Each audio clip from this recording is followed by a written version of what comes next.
sering diakrab dipanggil Aquina. Aquina atau Queen ya? Yes. Ya, mungkin enaknya kita akan panggil Queen. Iya. Queen kelahiran Padang kalau saya baca. Iya. Jadi uni-uni ya. Uni Padang. Uni Padang. Tapi besarnya di sini sih. Besarnya di sini. Jadi sudah percampuran antara Padang dan Kota Palembang. Sudah Iya. ngirup cuko berarti. Sudah dong. Sudah dong. Oke, siap. Queen ini teman-teman dari hubungan internasional. Jadi gini, mungkin saya tanya dulu ya, HI mungkin ngambil HI ada hubungannya dengan basic dari soft skill ataupun ilmu di bidangnya sebelumnya sampai kemudian melanjutkan ke universitas ngambil hubungan internasional. Awalnya itu aku kan SMA-nya IPA ya. Jadi HI itu kan IPS kan Iya. kalau di Unsri. Aku IPA waktu itu ambil jurusan ya IPA kan cuma ini fokus di IPA. Terus aku kuliah pengennya tuh orang tua kedokteran. Tapi aku nggak terlalu minat gitu loh untuk jadi kedokteran. Terus aku menaruhkan nyawa aja ngambil sosum. Ngambil sosum. Yang Sosum. pertama aku taruh HI Unsri, yang kedua itu ilmu komunikasi Unsri. Karena orang tuaku itu membebaskan sih sebenarnya, tapi kalau bisa jadi FK gitu kayaknya. Ternyata pas tes SNMPTN lulus gitu loh. Dan di HI di HI Unsri tadi. langsung di pilihan Iya. pertama. Karena aku pilih HI itu karena basicnya aku emang suka bahasa Inggris dari SD, SMP, SMA. Terus carilah apa ya jurusan yang kira-kira relate enough with my background. So that's why I choose international relations. International relation. Oke. Padahal sama sekali nggak ada hubungannya kan selama aku SMA 3 tahun. Iya But I benar. think if I have a good passion in English, why not aku untuk coba Benar. IR gitu. Karena luar biasa deh dari IPA yang kemudian mau tertarik di HI Dan gitu. ngambil jalur Dan anak ngambil IPS jalur, gitu loh. Iya. Soalnya SNMPTN itu kan istilahnya kalau orang Palembang tuh bilang dicerodek kenian gitu. Di Cerodekenian benar masuk. Kan sudah ada level masing-masing tuh IPA IPS kok masih ngambil jalan IPS. Nah, jadi sedikit mengambil kuota anak-anak IPS nih. Ini anak-anak dari anak IPS. Iya. Tapi menurutku ya itu bukan masalah kuota ya. Kalau misalnya aku nggak diperbolehkan untuk ngambil jurusan IPS, seharusnya aku udah di blacklist dari awal dong. Iya. Tapi buktinya aku bisa choose, berarti itu diperbolehkan gitu kan. Dan lulus. Dan lulus melalui buktinya. tes Berarti tersebut. tidak ada yang salah, Tidak kan? ada yang salah. Oke, Betul. jadi membuktikan bahwa anak IPA juga bisa bergabung, layak, bisa iya. layak di Benar. hubungan internasional. Oke, artinya sebelumnya dari Queen itu sendiri untuk basic skill itu sudah terasa sejak SMP. SD itu udah Dari SD. SD itu suka bahasa Inggris. Oke. Pas SMP-nya mulai les tuh di salah satu kursus di Palembang. Terus di SMA aku suka ikut lomba speech, debate, storytelling, dan suka juga ikut jadi volunteer kalau Oke. ada event-event internasional yang ada di Sumsel, kayak ada voli pantai, terus ada bowling club Bowling. kayak gitu. Aku seneng jadi volunteer. Dan di situ ngasah bahasa Inggris banget. Oke, luar biasa, cantik, muda, berprestasi. Oke, kawan-kawan. Mungkin ini ya dari basic skill yang Aquina miliki. Kapan sih menyadari kalau aku tuh suka loh ini? Ketika SMA ya. Ketika SMA. aku udah ikut lomba pertama kali, and I think that's my passion. Jadi ketagihan untuk ikut lomba terus. Jadi setelah pertama kali lomba itu kalah tuh. Ya. Dan terus berbenah kan. Lomba apa tuh? Lomba speech. Lomba speech. Itu kelas 10. Aku bener-bener nggak tahu apa-apa tentang speech waktu itu, cuma modal ya bahasa Inggris aku masih pas-pasan banget, nggak terlalu gimana-gimana. Aku nge-copy speech dari Google tentang final examination, national examination tentang UN. Terus ternyata aku kalah karena ya aku sadar itu terlalu singkat lah, bahasa Inggris aku masih pelepotan dan aku nggak ada interaksi sama penonton. Setelah itu aku koreksi diri, introspeksi, oh ini di sini nih, selanya ada di sini. Dan menang, terus ketagihan lomba-lomba terus, dan aku pikir, oh kayaknya ini passion aku nih di Dan sini. itu menjadi titik baliknya Queen. Iya. Ya, bahwa senang dengan Sejak bidang saat itu. itu jadi diterusin gitu. Iya. Mungkin teman-teman juga di sini punya kondisi yang sama, tapi terkadang jadi permasalahan. Mungkin permasalahan saya pribadi juga ya, pernah mengalami kurang meyakini dengan apa yang kemudian menjadi basic kita. Nah, mungkin itu cerita dari Queen ya, menjadi titik baliknya ketika lomba speech tadi contohnya Pas di salah SMA satu. kelas 1. Mm-mm. Kemudian untuk mengasah kemampuan itu kemudian dari Queen itu sendiri apa yang kemudian dilakukan agar bisa mensupport mungkin seperti itu. For basically aku itu sekolah SD di SD 179.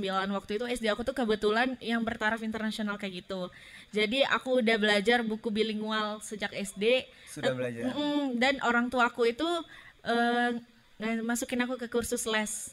Tapi for basically orang tua aku keduanya nggak ada background pendidikan yang S1 S2, orang tua aku cuma lulusan SMA, tetapi they support what I want to do. Kalau aku mau les, mereka ngelesin aku gitu. Mereka cari uang asal anaknya tuh mau gitu kayak gitu. Jadi orang tua aku nggak pernah ngajarin aku bahasa Inggris, bahkan sampai sekarang pun mereka nggak bisa.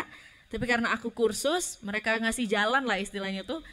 Ya natural aja gitu. Natural aja. Oke, dari artinya ada support orang tua juga di sana. Orang tua membantu kursus gitu loh di tempat kursus bahasa Inggris. Iya. Saya melihat juga Queen sekarang aktif ini ya, Master of Ceremony, MC. Semenjak gimana? pokoknya SMA itu semenjak aku banyak ikut kegiatan. Terus di Palembang ini kan agak susah nyari MC bahasa Inggris kayak gitu. Makanya aku sering diajak teman, coba deh kamu MC bahasa Inggris, ya udah jadi kebiasaan gitu. Jadi kebiasaan dan sesuai juga dengan skill yang dimiliki lah. Beriringan sejalan lah ya. Oke, mungkin itu juga yang mendorong Queen untuk terjun ke dunia pageant. Iya. Ya. Karena ya kalau di pageant itu kan aku pertama kali Bujang Ris Unsri itu. Kan kalau di Bujang Ris Unsri jatuhnya duta pendidikan. Jadi ya menurut aku bisa bahasa Inggris, ya lumayan lah. Coba aja deh ikut ini. Ternyata ya berbuah hasil yang baik gitu. Pengalaman buruk lah selama dunia public speaking, pageant. Mungkin awal-awal kali nih, awal pertama kali mungkin dari Queen itu bicara bagaimana, kan bisa jadi orang-orang di sini untuk melihat audiens itu gugup, grogi. Mungkin sekalian tipsnya mungkin teman-teman yang mempunyai kondisi yang sama seperti Queen saat ini. Awalnya itu karena aku lomba pertama kali itu I have no preparation. Jadi aku cuma jiplak doang waktu itu. Kan speech itu biasanya minimal 5 menit ya tampil. Aku tuh cuma 3 menit dan itu tahu telirong banget. Aku nggak memanfaatkan waktu dengan baik. Aku awalnya itu nggak ada interaksi. Setelah saat itu aku lihat tuh senior-senior yang ikut lomba speech, ternyata mereka ada interaksinya. Terus ada pakai mimik wajah, pakai gesture. Dan setelah itu ya aku coba applyin. Wah ternyata enak juga nih. Terus kalau masalah pengalaman tergantung jam terbang sih menurut aku. Semakin sering kita ikut lomba itu nanti akan terbiasa sendiri. Tapi masalahnya kalau if you don't try you will know gitu. Kamu nggak akan tahu gimana rasanya. Jadi jangan sampai takut duluan gitu loh. Jangan pernah malu untuk mencoba lah. Iya. Ya nggak apa-apa lah, salah pertama kali. Aku juga pernah salah, kan namanya manusia nggak sempurna gitu kan. Ya nggak apa-apa, salah. Being late is better than not at all. Lebih baik kamu terlambat daripada tidak sama sekali. Benar, luar biasa. Ke dunia untuk MC-nya sendiri? Kalau untuk dunia MC, karena aku pas masuk kuliah itu lumayan deket sama dosenku, namanya Misari. Jadi dia itu sering interact lah kalau ngajar sama aku juga aktif gitu di kelas. Dan dia ajak, mau nggak kamu MC? Awalnya itu MC kuliah umum, seminar di jurusan kan masih MC skala kecil gitu kan. Ternyata ya kebiasaan diajarinnya sama Miss, ini kalau acara yang kayak gini. Oh iya, terus akunya pengen belajar juga orangnya, keep learning kayak gitu. Jadi ya ke bawah gitu jadinya. Oke, kalau nggak salah Queen-nya juga bisa ini ya, berapa 4 bahasa kalau nggak salah, Mandarin, bahasa Indonesia, Inggris, sama Dutch, sama Jerman. Mungkin boleh dong kita mau dengar gimana Queen ini menyapa dengan mungkin salah simple aja kalimatnya satu, tapi dalam bentuk bahasa Indonesia, bahasa Inggris, Mandarin, dan kalau Jerman ya. Bahasa Jerman itu biasanya my nama is Salsa. My nama itu is artinya nama saya Salsa. Oh. Kalau bahasa Mandarin tuh Ni hao ma. Ni hao ma nama saya. Ni hao ma. Ni hao ma. Oke, Ni hao ma Firman ya. Terus kalau bahasa Inggris ya biasa hello, yang good afternoon, my name is Queen, currently I'm studying at Sriwijaya University. Ya, seperti itulah. Kalau bahasa Indonesia ya itu didapat sejak kuliah. Kalau bahasa Jerman aku waktu itu lintas minat di SMA. Karena kan pakai kurikulum apa ya? SMA 2013 segala macam itu. Iya. Pokoknya ada lintas minat gitu. Aku ambil bahasa Jerman waktu itu.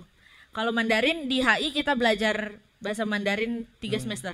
3 semester. Karena ada 5 bahasa di belajar di HI. Inggris, Mandarin, Jepang, Arab, Indonesia.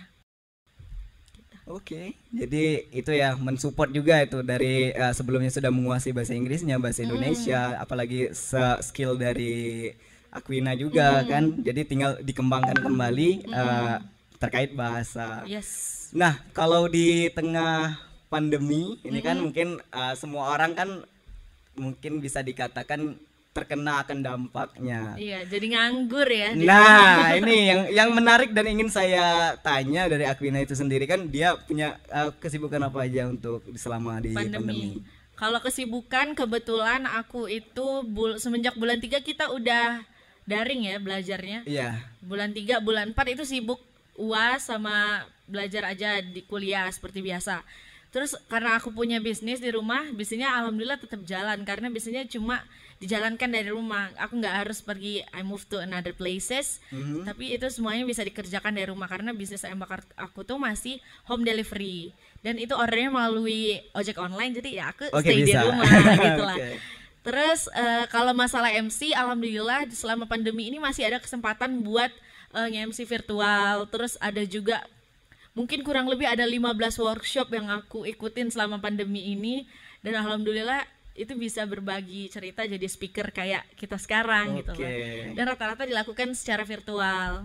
Oke, mungkin bisa cerita tuh atau tips yang bisa diberikan dari seorang Aquina terkait MC-nya seperti apa. Biar teman-teman di sini mungkin gini loh, saya dulu juga pernah menonton hal-hal acara semacam ini dan tertarik bagaimana kemudian orang menyampaikan pendapatnya, tips dari mereka, dan mungkin hari ini teman-teman juga ada yang melihat dari Aquina sudah hadir bersama kita, mungkin ada yang mau. Yang pertama menurut aku kalau kita mau ngomong itu jangan lupa diisi dulu, kita prepare, jangan asal ngomong aja karena menurut aku itu apa yang kita lakukan itu harus dipertanggungjawabkan. Jadi jangan, banyak orang yang mikir public speaking itu yang penting kamu banyak ngomong aja gitu loh. Tapi menurut aku ya kalau public speaking itu ya harus dibekali dengan ilmu yang kuat juga gitu loh. Gak mungkin kita menyampaikan sesuatu itu ya omong kosong doang. Benar. Yang kedua kita harus berani. Kenapa? Karena kalau kita nggak nyobain, menurut aku kita nggak akan tahu feel-nya itu gimana. Kita udah sebatas mana nih bagusnya gitu loh. Dan kalau setelah kita mencoba, kalau cuma sekali doang menurut aku itu masih kurang. Ketika ada kesempatan untuk berbicara di depan umum ya bicara aja di depan umum karena kalau kita ngomongnya masih ragu-ragu itu nggak akan nggak matengin diri kita gitu loh, karena semakin banyak jam terbang akan semakin banyak pengalaman, semakin banyak kesalahan yang datang, lu pasti belajar dari kesalahan-kesalahan. Kok gue pakai gue lu itu pasti belajar dari sebuah kesalahan-kesalahan. Kamu pasti belajar dari kesalahan. Aku juga nggak mulus-mulus aman, nggak smooth aman. Ya kalau ada salah ya didengerin aja. Kalau nge-MC, Dek ini seharusnya, oh iya Pak terima kasih nanti saya akan perbaiki kayak gitu loh. Yang penting jangan nyerah dulu lah. Jangan nyerah dulu pokoknya. Even itu kalian cuma dikasih kesempatan untuk bertanya di depan umum atau pas seminar ya lakuin aja gitu loh. Karena itu dari hal-hal yang kecil banget. Nggak mungkin seseorang jadi MC langsung jadi MC gitu loh. Mungkin dia dari asisten MC dulu atau dia suka jadi perantara operator segala macam kayak gitu loh. Karena teman-temanku juga yang MC itu awalnya dia jadi operator, dia pahami tuh oh ini step-stepnya kayak gini baru di-apply gitu. Oke, bener sih. Pada dasarnya itu tadi ya. Jangan lupa, jangan ini untuk mencoba, yang terus penting mencoba. coba aja dulu. Even itu salah atau itu gimana nanti yang penting coba dulu. Karena kalau lo nggak kan ke bawah-bawah. Gak apa-apa sih kalau mau lulu. Ya, karena kalau kamu nggak mendobrak batas kemampuan, kamu nggak akan tahu tuh gimana rasanya. Benar, karena ketika sudah masuk ke Unsri juga tidak hanya kuliah sih sebenarnya yang bisa dilakukan. Bisa organisasi juga. Seperti itu. Banyak juga kegiatan kayak beasiswa juga banyak kan di Unsri. Iya. Di Unsri. Kemarin juga Aquina sempat ini kan di beasiswa Jarum. Itu salah satu prestasi lah yang mungkin teman-teman mahasiswa baru bisa bergabung. Iya, karena beasiswa tuh banyak banget di Unsri kalian bisa dapetin. asalkan nggak double beasiswa aja. Asalkan nggak double beasiswa. Iya. Terlalu maruk kata Wong Palembang. Iya, berbagi lah ya. Berbagilah ya. Oke, kita kembali ke topik sebelumnya, Queen. Queen ini kan Queen sendiri kan mahasiswa nih, mahasiswa terus mempunyai kesibukan baik itu dari pageantnya, dari MC-nya, dari segala hal yang menjadi kesibukan dari Queen itu sendiri. Bagaimana sih kemudian Queen ini membagi waktu lah kita katakan? Karena saya lihat ya kawan-kawan, indeks prestasi dari Queen ini sangat bagus. Aduh, dikepoin Iya. ya. sudah dilihat, kalau nggak percaya silakan kepoin sendiri ya. Ketika dari ini. Jalan Salsa Melania Aquina Akademik Unsri. Nah, Akademik Unsri. Jadi Aquina ini bocoran ya, ini mempunyai indeks prestasi yang bagus. Jadi apa sih Alhamdulillah. tipsnya gitu? Atau cara membagi waktunya lah di tengah banyak kesibukan mungkin lah. Jangan tidur, jangan lah. Jangan. Aku itu kalau pagi biasanya ngurusin bisnis. Bisnis. Ini pas zaman pandemi ya, karena kuliahnya virtual, jadi kan dosen tuh kadang jam 3 berkuliah, jam 1, jadi nggak terlalu monoton banget. Kalau pagi aku ngurusin bisnis, terus jam 10 biasanya lanjut kuliah, atau kalau nggak ada kuliah ngendorse, kalau nggak ada endorse ya keluar olahraga gitu. Terus setelah makan siang biasanya lanjut kuliah, terus sorenya palingan nongkrong sama teman gitu. Pokoknya aku nggak pernah merasa aku kesulitan dengan apa yang aku hadapi sekarang, karena when I choose this one to be my passion, menurut aku harus tanggung jawab juga. Aku berani nggak untuk nge-manage-nya ini. Jadi jangan ambil aja, tapi kita nggak bisa nge-manage-nya. Masa aku yang kayak gini aja masih bisa nge-manage, teman-teman yang punya banyak waktu di luar malah nggak bisa manage gitu. Yang penting produktifkan aja waktunya. Walaupun pandemi. Iya, Walaupun jangan malas aja jangan gitu. malas aja. Kalau ada waktu kosong ya diisi lah, entah lu buat konten atau ngapain gitu loh. Oke, tapi satu hal nih, ini kan lagi marak ya juga, walaupun dibilang new normal, tapi bisa dikatakan masih ada dampaknya lah seperti itu. Tantangan tersendiri bagi Queen terkait dengan pandemi ini mungkin mengganggu kegiatan. Alhamdulillah kalau pandemi nggak ada keganggunya sih. Nggak ada Paling kalau keganggunya. waktu itu ada event cancel gitu lah MC-nya gara-gara pandemi. Tapi syukurnya ada ya rezeki lain masuk gitu loh. Walaupun agak sedikit berkurang, seenggaknya aku masih bersyukur kalau di luar sana masih banyak orang yang membutuhkan gitu loh. Artinya pandemi juga tidak serta-merta menjadi halangan buat kita Iya, berkarya, enggak. ya kan? Ya menurut balik lagi kataku gini, kalau misalnya you have a time, just Yes. make buat produktif aja gitu loh. Karena kalau lo malas, itu malah yang bikin kita suntuk lah, kita capek lah kayak gitu. Jadi jangan disia-siakan, jangan dibiasain lo malesnya gitu. Kaum rebahan. Aku aja kalau tidur tuh mungkin 5 jam cuma sehari, 6 jam gitu loh. Karena apalagi pas zaman-zaman masih kuliahnya 24 SKS setiap semester. Itu benar-benar kalau pagi kuliah jam 10, sudah jam 10 itu ke pageant, habis pageant nanti acara ini lagi. Hidup aku udah kebiasaan barbar. Itu kapan kuliahnya loh?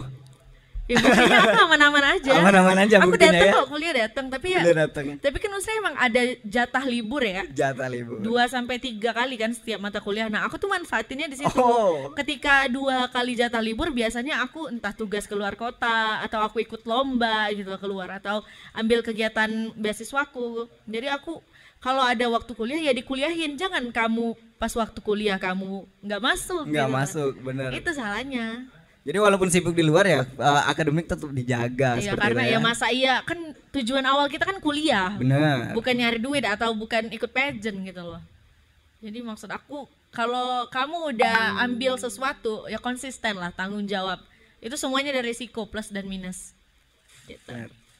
Kalau kamu sendiri gimana? Kan ini kalau orang BEM tuh biasanya dikenal dengan sibuk banget gitu loh. Ya sebenarnya itu sih kembali pada bagaimana kemudian kita membagi waktunya. Mungkin di Aquina disebutkan ya mana yang gitu. prioritas, skala prioritas kita seperti apa. Jadi bisa lah membagikan. Kalau di organisasinya dari BMKM Unsri kan misalnya hari ini harus ada agenda apa, besok harus ada agenda. Mereka bisa terjadwal dan kapan kemudian kita harus bisa membagi waktu kita untuk perkuliahan tadi tentunya. Jadi biar kemudian kita tidak di akhirnya tidak mentok-mentok amat gitu. Benar, you have no reason menurut aku Yes. untuk Kak ini nih nggak ke ini. Menurut aku ya nggak ada alasan. Sebenarnya as long as you can manage your time, it's okay ya menurut aku. Intinya kalau lu udah ambil keputusan, siap terima resikonya, siap terima plus minusnya. Kalau emang nggak kuat, mundur aja gitu loh. Jangan ambil tapi setengah-setengah. Benar. Gitu. Jadinya ntar ada yang nggak balance tuh, entah di sisi A, di sisi B. Tapi kalau aku sih setiap apa yang aku ambil aku usaha maksimal. Jadi kuliahnya jalan, pageantnya jalan, cari uangnya tetap jalan. Ya gitulah. Tetap fokus lah intinya ya. Iya. Kalau mau di pageant ya serius ininya, garapnya bagaimana. Kalau penting mau jangan di akademik juga gitu. disepelekan begitu Jangan saja. ada yang disepelekan, benar. Oke, pesan lah buat yang teman-teman nonton hari ini. Jangan jadi sobat pemalas ya Jangan teman-teman. jadi sobat pemalas. Ayo produktif dan carilah teman-teman yang circle bisa buat kamu bagus. Carilah environment yang bisa membangun diri kita, yang bisa encourage yourself to be a good better person kayak gitu. Oke, gitu sih untuk singkatnya ya, untuk ngobrol luar biasa. Aquina sudah datang sini.